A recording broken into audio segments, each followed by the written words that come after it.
वरच्या स्तरापर्यंत गेलेला एकमेव आपल्यातला नेता म्हणजे खासदार प्रताप पाटील चिखलीकर मित्र तुम्हाला सांगतो. गेल्या 5 वर्षामध्ये या MIDCचा विकास व्हावा या दृष्टिकोनातून नांदेडहून रेल्वे निघाल्यानंतर कुष्णूरला, कुष्णूरहून निघाल्यानंतर नायगाव, नरसी, देगलूर ते बिदर अशा पद्धतीचा रेल्वे मार्ग गेल्या 20 वर्षापासून 25 वर्षापासून आपण फक्त ऐकत होतो मित्रांनो. तो रेल्वे मार्ग मंजूरच नाही तर त्या रेल्वे मार्गासाठी महाराष्ट्र सरकारकडून 750 कोटी रुपयाची तरतूद करून घेण्याचं काम प्रताप पाटील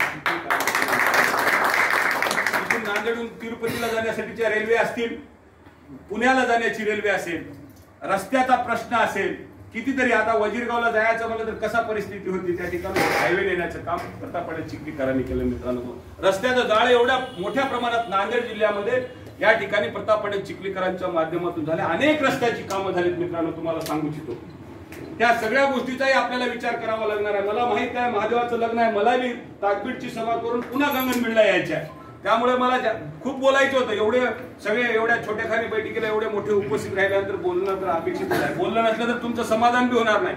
परंतु या ठिकाणी तुम्हाला सांगू इच्छितो तुमच्या सगळ्यांचे सर्वसामान्य लोकांचे प्रश्न सोडवण्यासाठी सर्वसामान्यातला नेता असणं आवश्यक आहे.